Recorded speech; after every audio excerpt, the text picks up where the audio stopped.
Alyansa para sa pamulan.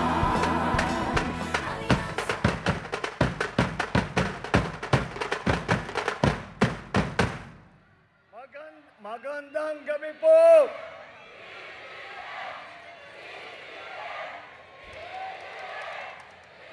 Marami pong salamat. Magandang gabi po, aming minamahal na kababayan na tiga Malolos, na tiga Bulacan. Maraming salamat po sa napakainit na salubong na ibigay ninyo sa amin, sa akin, at ang ating mga naging kandidato para sa senador, para sa darating na halalan sa Lunes. Kaya po, napaka-inspiring po, nakaka-inspira po na makapunta rito muli sa Malolos. Magsiupo po tayo. Hindi po natin makakalimutan na dito po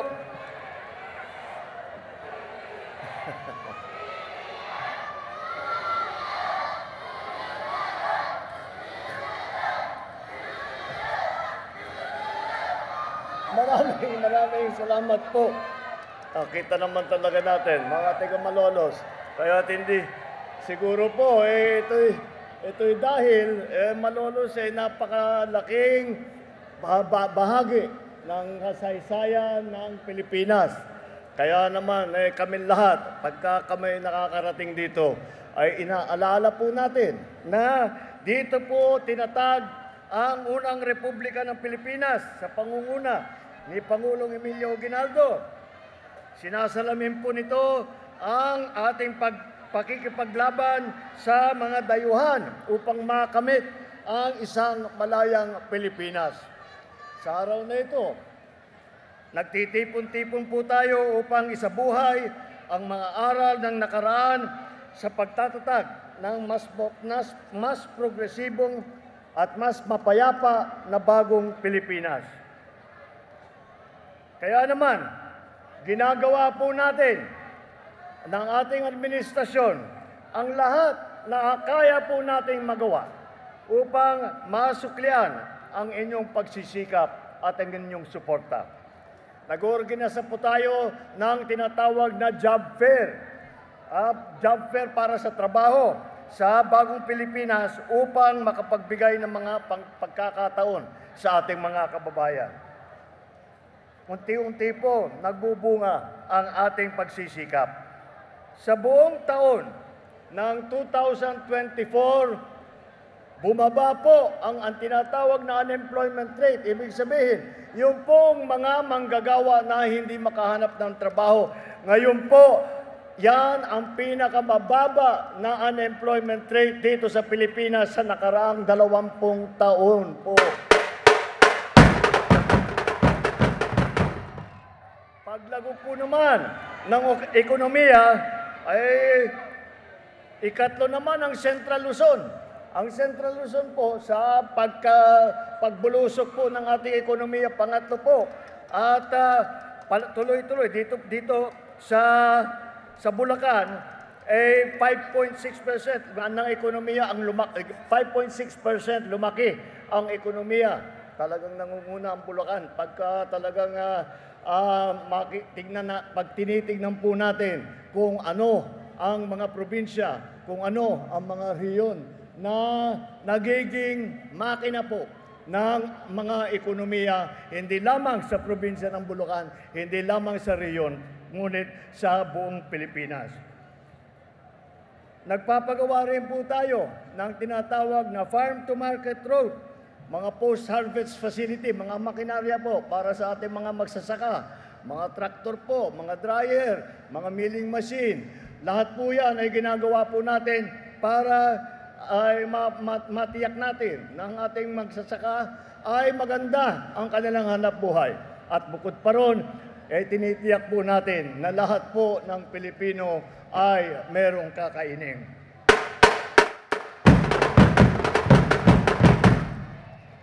Simula noong 2023 hanggat sa nakaraang taon, naglaan ang pamahalaan ng 55 milyong piso para sa 4 na farm-to-market road dito sa Malolos. pinatupad din po natin ang ating proyekto sa high-value crop upang maging mas masagana ang ani ng high-value crop mula 2022 po hanggang 2024. Nakapaglunsad na po tayo ng 37 gulayan sa paaralan dito po sa lungsod ng Malolos. Sinisikap po natin na maabot ang 20 piso kada kilo para sa bigas.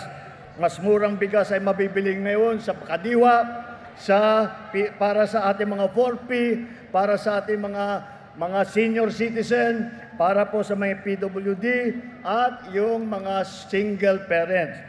Sa tulong ng mga LGU po, ibubuo po natin ang programang ito at ang ating hangarin na ang pababain ng presyo ng bigas ng 20 piso kada kilo ay maaabot na rin natin. Nitong Marso, tinatayag na nasa 51 bagong urgent care and ambulatory service o BUCAS centers na naitayo sa buong bansa. Ito pong BUCAS center ay dinagdag po natin sa mga ospital para po yung mga maliliit lang na karamdaman ay maaaring magpatingin kaagad kung sino man ang may problema. At ito ay dinagdag po natin dahil po karamihan naman, ang karamihan naman po ay hindi kailangan mag-confine sa ospital. Kaya naman, nasa clinic lang, magtatahi lang ng sugat o yung bali ng paa o manganganak, lahat po yan ay kaya naman itong ating mga BUCAS center. Kaya pararamihin po natin ang pararamihin. Dito po sa inyo, nakapagbukas na tayo ng 3 nung BUCAS center na yan. Sa usapang infrastruktura naman, itinatatag natin ang North-South Commuter Railway North 1. Isa itong 38 kilometro na railway line. Kukonekta sa lungsod ng Malolos patungong Tutuban sa Maynila. Sa kasalukuyan, mahigit 72% na ang nagagawa at asahan po ninyo, matatapos ito siguro mga 4 na taon pa, pero matatapos po ito para maging mas maginhawa ang pagbiyahe ninyo sa inyong mga trabaho at pagpupunta ng Maynila. Nakatutok din po tayo sa pagsasagawa ng San Ildefonso, San Miguel Bypass Road na magkokonekta sa mga bayan ng San Ildefonso at San Miguel dito sa Bulacan. Bahagi ang proyektong ito sa pagpapalawig ng Plaridel Bypass Road. Sa ngayon, tinatayag na nasa 77% na ang nagawa. At ito po naman ay matatapos na natin Disyembre sa taong ito. Sa tulong ng mga reformang ito, mababawasan ang oras ng biyahe ng mga Pilipino. Mas marami na kayong mailalang panahon para sa inyong sarili at para sa inyong mga pamilya. Kaya naman po ay kagaya ng nabanggit ko po, ito po ay marami po ito ay nagsimula pa lang. Itong mga malalaking proyekto na ito, hindi po natatapos ito ng 1 taon, ng 6 na buwan. Ito, matagalan po ito dahil malalaking proyekto na nakakatulong talaga. Kaya kami ay ninanais natin na magpatuloy lahat itong programa ng pamahalaan. At kailangan po natin, kaya po natin nagawa ito, kaya po natin nasimulan, ay dahil po, tayo po ay tinutulungan ng ating mga congressman at lalong-lalo na ang ating mga senador. Kaya naman po kung tayo po ay ninanais po natin na ipagpatuloy ang magagandang programa na nating sinimulan, kailangan po natin na makahalal ng mga senador na nakakaunawa sa pangangailangan ng taong bayan, na nakakaunawa kung paano ayusin at pagandahin ang buhay ng bawat Pilipino. Kaya po, kaya tayo nagpapasalamat sa inyo lahat na kayo'y nakarating ngayong gabi dahil po narinig ko po si si Senator Ben-Hur Abalos, narinig ko po kanina po kayo, kaya tayo maraming salamat. At kayo'y naiwan dito upang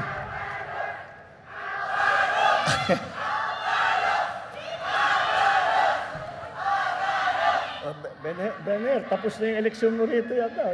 Ayos na. At kaya naman po, ako'y nagpapasalamat na nandito po kayo na para naming maiharap sa inyo ang ating mga magigiting at mahuhusay na kandidato ng alyansa para sa Senado sa darating na Lunes. At alam nyo po, malakas po ang loob ko na iharap sila sa inyo. Dahil po, nakakatiyak po naman tayo. Kung tayo ay naghahanap ng mga kasama, tayo ay naghahanap ng ating mga tutulong para sa ating mga programa, ay hinahanap po natin yung mga pinakamagagaling. At kung titignan man po ninyo, kung iisa-isa po ninyo, mga sikat na po yan. Pinagsama-sama po natin at sila ang naging ticket ng alyansa. Kaya itong mga bigatin po na ito, talaga naman ay masasabi natin, sila talaga ang pinakamagaling na senador na kandidato sa halalan na ito. Narinig nyo na po ang kanilang talumpati, narinig nyo na po ang kanilang karanasan sa pamahalaan sa serbisyo publiko. Narinig nyo na rin po ang kanilang mga hangarin at ninanais na gawin para tulungan ang ating mga kababayan. Sino-sino ba ito? Saan ba nanggaling ang ating mga kandidato? Tignan po natin. Alam nyo po, karamihan po sa kanila ay veterano po ng Senado. Nandyan si Senator Cayetano, Senator Lacson, Senator Lapid, Senator Pacquiao, Senator Revilla, Senator Soto, Senator Tolentino. Si Senator Soto, hindi lamang senador, naging Senate President pa. Na nung ako'y senador, siya yung Senate President namin. Kaya masasabi ko, mahusay talaga siya magpatakbo ng Senado. Kalahati naman po ng ating slate ay galing sa mababang kapuluhan. Sanay na po sila sa batasan. Yan po ang Congressman Abalos, Congressman Binay, Congressman Cayetano, Congressman Pacquiao, Congressman Tulfo, Congressman Villar. Hindi na po bagito sa pagsusulat ng mga batas. Apat naman, ang nagsilbi na cabinet level, naging sekretary sa kabinete.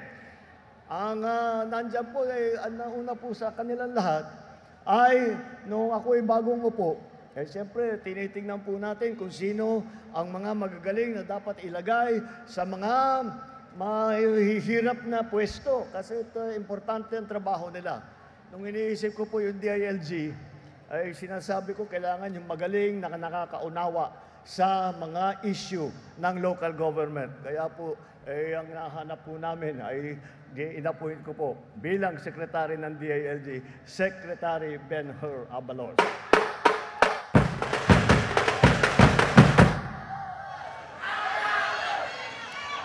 Andyan din po ang naging sekretary ng DSWD. Paano siya naging sekretary ng DSWD? Dahil po, nung ako'y bagong upo, naisip ko rin, ano bang trabaho ng DSWD? Kundi tulungan ang mga biktima ng mga kalamidad, kung hindi magbigay ng tulong sa mga mahihirap, sa mga may sakit, at pati yung mga nasalanta sa mga bagyo ng mga nasira na tanim ng ating mga magsasaka at ng mga nawalan ng trabaho. Yan po, walang ginawa kundi magbigay ng tulong. At iniisip ko po, sino kaya ang kilala ko na ang buong buhay ay kanyang ibinigay na sa pagtutulong sa kanyang kapwa Pilipino. Tumutulong sa mga maliliit, sa mga walang boses, sa mga nangangailangan. Kaya po, linagay po natin bilang Secretary ng DSWD si Secretary Erwin Tulfo. Ang isa pang naging cabinet member ay ang ating naging chairman ng MMDA. Alam niyo po ba kung ano yung MMDA? Yun yung Metro Manila Development Authority. Yun po. Ang naging chairman po yan ay ang ating kaibigan, si Senator Francis Tol Tolentino. Na iba po ang patakbo niya. Kahit na yung titulo niyo, MMDA, Metro Manila, na iba po ang patakbo ni Senator Tolentino. Ang patakbo ni Senator Tolentino, kahit na nasa labas na ng Maynila, kabasta't matutulungan niya, tinutulungan niya. Kaya makita mo naman po na kitang-kita naman po natin ang kanyang pagmamahal sa lahat, lalong-lalo na sa mga nangangailangan. Ang isa pa po, na naging cabinet secretary ay ang naging namuno ng Presidential Assistant for Rehabilitation and Recovery. Yan po ang ating kaibigan Senator Ping Lacson. Siya po ang namahala sa pagpapatayo ng mga bahay, pagpapagawa ng mga water system, maglagay ng kalsada doon po sa Region 8 at saka Region 7 na tinamaan ng Yolanda. Yun po ay nandun po siya at napakalaking tulong. Kaya po ay kami po na ako po ay kalahating waray. Kaya hindi po namin makakalimutan ang tulong na dinala ni Senator Ping Lacson.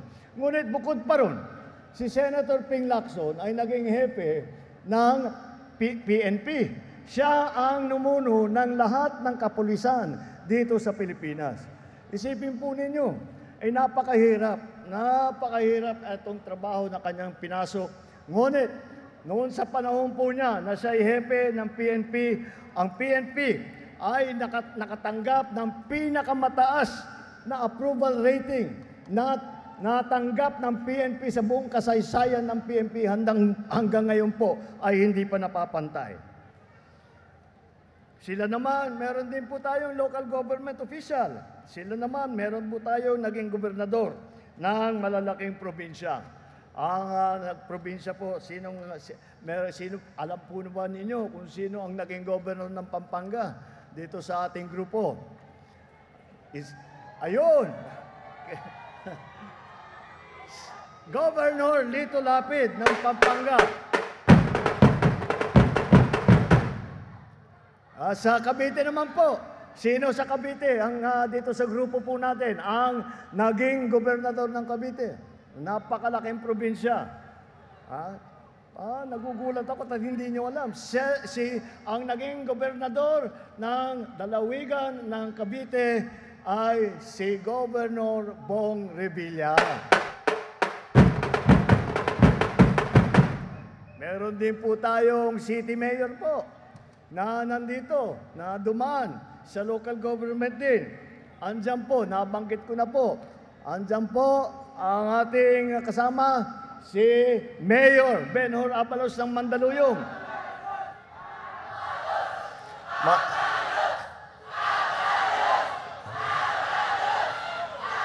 Matagal po siyang mayor ng Mandaluyong at sa panahon po na ay nakatanggap po siya ng maraming premyo at kinikilala po ang kanyang performance bilang mayor ng Mandaluyong, hindi lamang po dito sa Pilipinas, kung hindi sa iba't ibang bansa, yung mga international po na organisasyon, ay kinikilala ang performance, na magandang performance ng ating butihing Mayor Benhur Abalos nung siya'y mayor ng Mandaluyong.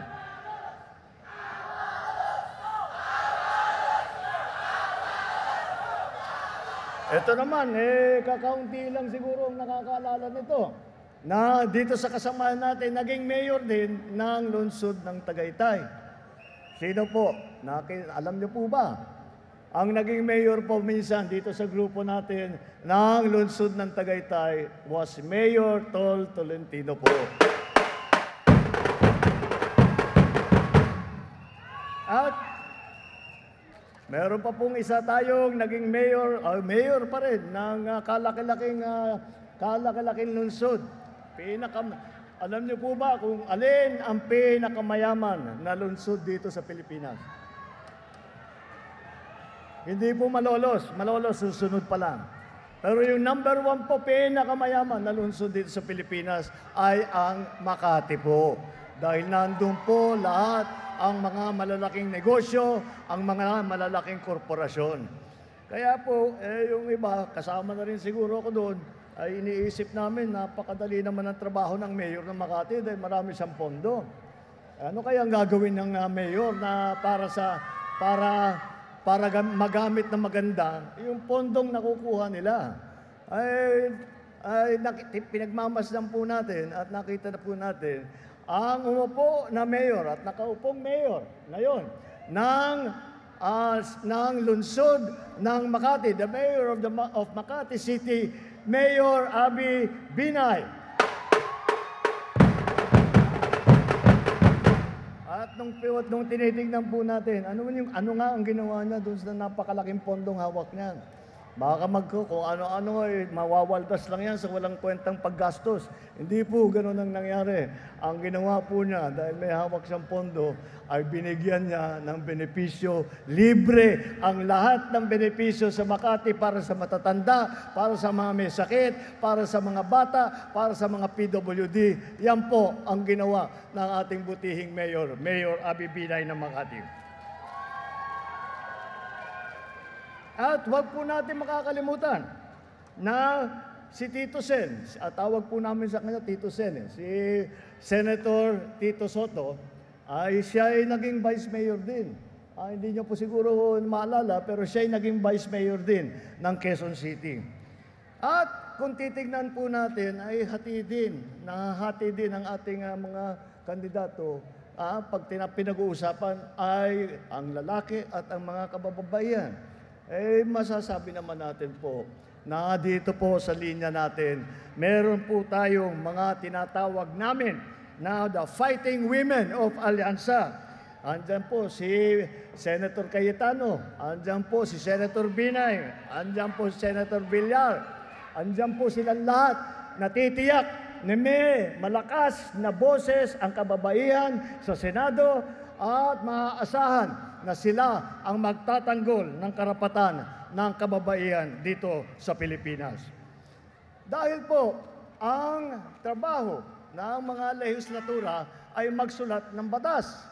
Kailangan po magandang nakakaunawa po na marunong sumulat dahil kung hindi po mga magandang pakasulat, hindi po natatamo kung ano ba yung pinapangarap ng ating mga kababayan.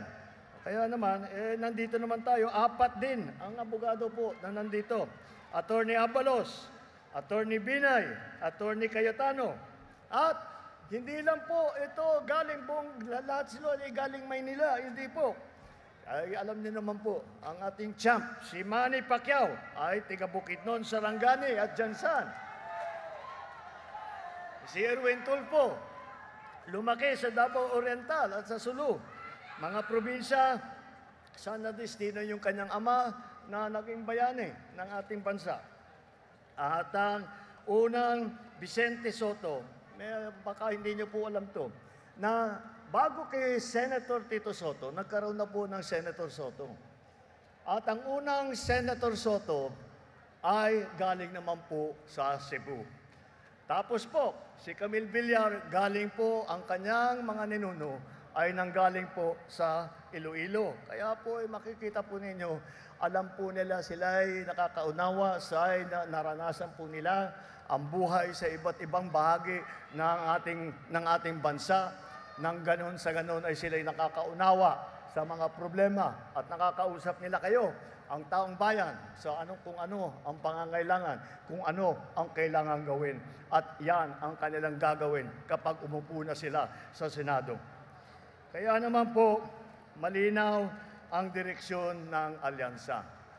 Ang direksyon po ng alyansa ay upang tumulong, pagandahin at ipagkaisa ang Pilipinas.